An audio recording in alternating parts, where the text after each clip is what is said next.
Welcome back to the Money Show, and this is the time where we get your mutual fund portfolio checked by the expert. And as we know, that there are a plethora of funds available in the market to invest your hard-earned money. But how do you assess which is the right fund for a portfolio, and what are the criteria that one should look at to help you navigate through this maze? We have on board Kaustubh Belapukar, who is the Director of Fund Research at Morningstar Investment Advisors India. Hi, very good evening, Kaustubh, and thank you for your time to ET Now. We'll begin taking all the queries, but just to give a small recap to all of viewers who are trying to connect with us, you can send your portfolio queries on a WhatsApp number that is 865-797-4571, or you can also email us your queries onto the moneyshow@etnow.tv. So let's move on, Kaustubh, and once again, very good evening. Before we come to you, the first query is from a live caller, and we have online Prabhat from Jharkhand. Hi, very good evening, Prabhat. Go ahead. Kaustubh is here with us to guide you better. Go upon and ask your question. हम तो अपना question भेजे थे आपको. Okay. Yes, the team has your question. You want me to read that? We were expecting that maybe if there's an add-on that you want to go ahead with, but nevertheless, we'll try to take your question. And Kaustubh, what he is saying that from the last 1 year he's been doing an SIP, and he also has shared his portfolio with our team. Firstly, he has SBI Small Cap, Quant Small Cap, where he's investing. SBI Small Cap, he's investing 1,000, Quant Small Cap 10,000, HDFC Sensex India Fund 2,000, Motilal Oswal Mid Cap Fund 2,000, Mirai Emerging Equity Fund, there he's investing 2,500. He wants to know that what are the long-term prospects of these mutual funds where he wishes to stay invested for the next 12 to 15 years and to save some money, or rather grow some money for his child.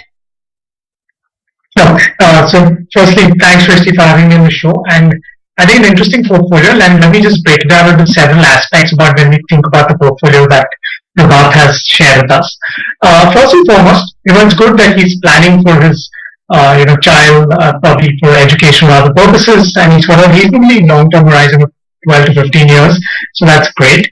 But when I just look at the construct of the portfolio, it's very important to think about the context of how the portfolio is constructed, and what are some of the changes that we would look to make to this. So the first thing that stands out to me obviously is two things. One is obviously it is very, very mid and small cap heavy when you think about it. Obviously, by holding several small cap funds and a mid cap fund, and also a large and mid cap fund in the construct of the portfolio. Now we all know that equities is a great long-term asset class.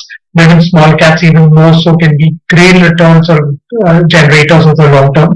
But when you think about portfolio construction, especially for a goal which is as sacrosanct as perhaps the child's education, where you can't compromise on the amount that you want to save or have ready at the time when your goal is ready, and you can't really compromise in terms of time frame. I mean, if you have to fund that goal 12 years down the line, you will have to fund it 12 years down the line, come what may, right? So I think in that sense, having a much more structured portfolio approach becomes even that more important for Prabhat.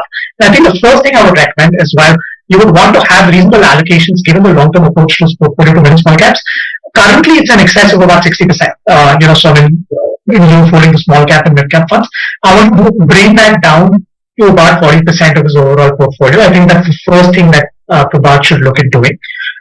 Secondly, the portfolio that he shared is extremely skewed towards one fund, which is the Quant Small Cap, right? So 10,000 rupees out of an overall SIP about 17,500 is excess of about 57% going into one singular fund.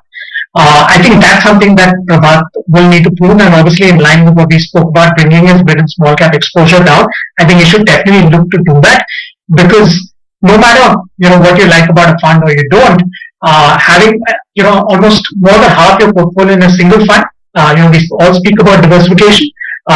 This is an extreme case where you need to bring that down purely because I know the fund's done exceedingly well over the past few years, and there are reasons for that. But remember, every fund, every style will go through periods of underperformance, and you don't want to be too polarized in your portfolio towards a particular fund. So I would recommend bringing this value down to about 10 to 15% of his overall portfolio, no more than 15%. That's one thing that he should definitely look to do. In line with increasing his large and mid cap large and sort of large cap exposure, he should be looking to add either to the existing index fund he has, or he can look at some other actively managed large cap or flexi cap funds like the Mira Asset Large Cap, the ICICI Blue Chip, or the Quota Flexi Cap, which will help bring his large cap exposure up to the desirable level of close to about 60%, like I was shared. Right. The other thing that Prabhat should definitely look to do. So he started this about a year back. Which is great. But every year, don't stick with this current SIP amount that he has.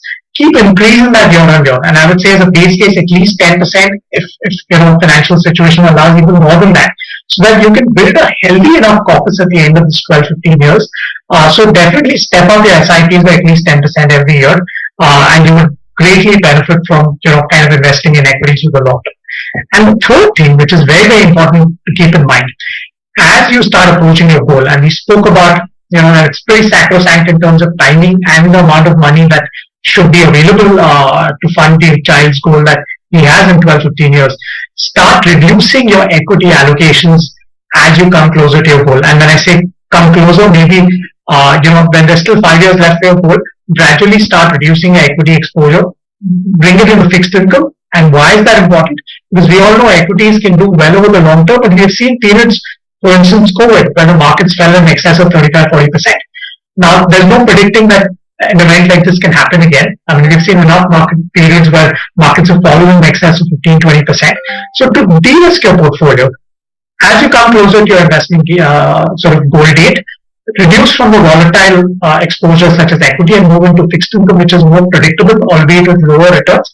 But that will give you a much, much more smoother ride in terms of your overall portfolio expectations and allow you to meet your goals quite confidently. So I think these are some of the contours of what Prabhat should keep in mind when he restructures his portfolio, in terms of an overall allocation and fund level basis. Okay, Kaustubh, thank you so much for jotting down that how he should plan to restructure his portfolio. But moving on to the next caller, Ben and Kaustubh, this one too is a live caller and his name is Nayan Patel. Hi, very good evening, Mr. Patel. Please go on. We have Kaustubh on line live with us and he will answer your query. Good evening, my name is Nayan Patel. मुझे जानना है कि मुझे 10 years में 10 करोड़ का corporate इकट्ठा करना है, तो कौन से फंड्स में मुझे और कितना इन्वेस्ट करना होगा? ओके, आपको 10 करोड़ का फंड इकट्ठा करना है, पर कितने साल में? 10 ईयर्स में। अच्छा, 10 years में। Okay, Kaustubh, you heard his question. He wants to get his portfolio at a big amount, maybe in the next 10 years. So any fund that he can start investing in, and also guide him that what should be the monthly SIP amount that he needs to be looking at. Sure. So I think just doing some very quick back of the envelope calculations for the goal that Nayan has in terms of 10 crores over the next 10 years, after 10 years.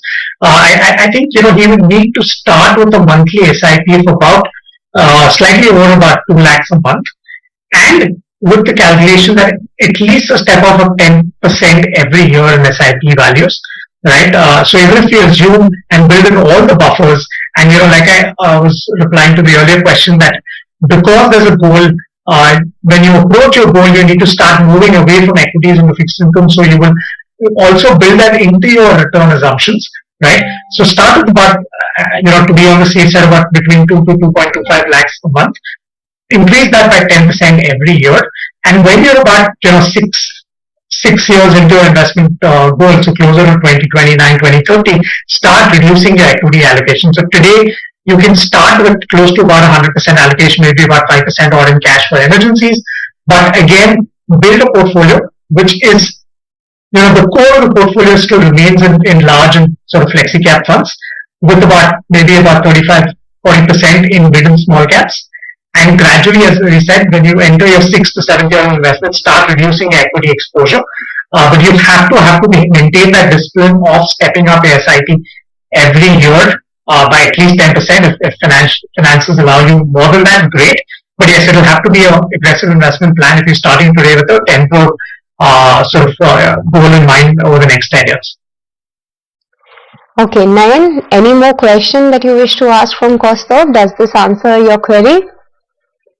No, I have, I just what they say, but startingly, initially, can you suggest me in which types of fund I have to start in the investment? Okay, Kaustubh, you want In to... which fund I have to, yes, yes, yes. Yeah. So I would say, and like I was saying, so about 60% of your portfolio, Angie, should go into large and flexi cap funds. So there are a few names that, which are, I think, great to start with, like the Bera I said, large cap, the ICICI blue chip, the Clone Quota flexi cap, the Parag Parik flexi cap. These, will form the core part of your portfolio. The remaining 35%, which goes into equities, 5% remains in, an ultra short term fund for emergency purposes. So the remaining 35%, about 25 odd percent can go between, say, a Kotak Emerging Equity, which is a mid cap fund, a DSP mid cap, another exciting mid cap strategy, and the remaining 10% is a small cap and TFC small cap. So this gives you a exposure across the various capitalization buckets that we spoke about, and also gives you different styles of management between, because we've recommended funds from varying fund houses with different styles. So it will give you a good holistic mix of funds, which will evergreen your portfolio in a way that as an investor, we've seen certain styles work at different points of time. And if you mix these styles, then you get a much more stable portfolio sort of movement rather than very, very lumpy performance if you're running funds with a very similar style. So I think that's the other thing that is very important. And I think these funds that we spoke about will give you that good diversification mix across asset classes and styles. So I think if you do that, continue with the SIPs, step it up, you should comfortably meet your goal with the values that we spoke about. Okay, so that was the solution coming in for Nayan. But moving on, and the last query that we wish to take onto the show, Kaustubh, is coming from Narayan. He is basically from Kerala but now settled in Dubai, and he shared his query through email. He says that he is 47 years old right now and having just more than 2 crores in the mutual funds, including the SIPs, and he is also invested in IIFL, PMS combined. He hopes to make it to 4 crores in the next 2.5 years time, with the monthly SIP that he is looking is 1.5 lakhs, and some other savings are also there which he plans to invest. His plan is to retire after 3 years and take SWP of 10% annually from this 400 crores, which means that 40 lakhs annually he would be withdrawing out of this amount, and around 3 lakhs monthly for his regular expenses. His query is, will he be able to do this without touching his capital of 4 crores to meet his regular expenses after retirement? What should be the suggestion? Yeah, sure. I think a very interesting question, and I think there are a few things very, very important to keep in mind here. So firstly, Narayan has, he's obviously accumulated a corpus which is reasonable of about 2 crores. He wants to get it to 4 crores, but when you think about the time horizon, right, it's just 2.5 years away. So the first thing when you think about it, and he's probably going to be adding 1.5 lakhs a month, for the next, 2.5 years, which would add up to another 45 lakhs. So just in terms of, if I just think of today's value plus the fresh investments that he can make, about 2.45 crores. To be honest, 4 crores is an impossible target to reach in this time frame with whatever investment he makes, right? And we all spoke about how equities in the short term, it's an unknown animal, right? Today we're sitting at close to market highs, new market highs. Now we don't know 2.5 years down the line, and we've seen this, year in, year out, that markets can be 20% up, 30% up from here, perhaps if things good, or it could be 20-30% down in the short term, right? We don't know that. So his 2 crores could probably be 3 crores of markets are great, but it could also be 1.2 crores of markets correct for whatever reason, in the coming years. So I think that's one very important thing to keep in mind when you think about a final goal amount in mind. That you need to have a realistic expectation of where you are today and what can you potentially build it to, and also have the right time horizon, right? So I think, he'll need to do a couple of things. One is probably look to extend his time horizon. So, if he's planning, he said he's going to retire over the next 2.5 years, probably look to extend that, and to be honest, probably by another 5-7 years at least, so that he's got a long runway to both saving and, kind of the investing time horizon. Right? And B, maybe can he rationalize his expenses to, lower his goal, right? That's one thing that he can think about doing if he doesn't want to stay on working for that long and maybe, prepone his retirement, right? That's one thing. The second and the more important thing is thinking about how do I use that retirement corpus. I mean, assume that he gets his 4 crores, maybe not 2.5 years, but he saves and invests wisely the next 7 years and gets his 4 crore corpus. You have to account for several things when you think about a retirement corpus. One thing is that we've spoken about getting a 10% out of this. Again, remember, 10% is not a feasible number from on a consistent basis from a portfolio where you don't touch a capital value. Because you can invest in fixed income, which will at best in today's world maybe give you 6.5%. We've seen in the past for even 5%, right? Which is less volatile. But if you invest in equities, you can't draw down 10% every year. Sorry to interrupt you, Kaustubh, but we are completely out of time in this edition of the Easy Money Show. Just in one line, if you wish to sum it up, the last query. Think about a safe withdrawal rate of maybe about 3%, which means, whatever his annual expenses, it can be 3% of his overall corpus. So I think that's that he should work with that math to derive how much he needs to save or how much he can spend in a month, depending on his end corpus. Okay, thank you so much, Kaustubh, and sorry for interrupting because we're completely out of time in this edition of the Money Show. With this, it's a wrap, and it's a goodbye to you from me and the entire team who put the show together. Thank you so much for watching.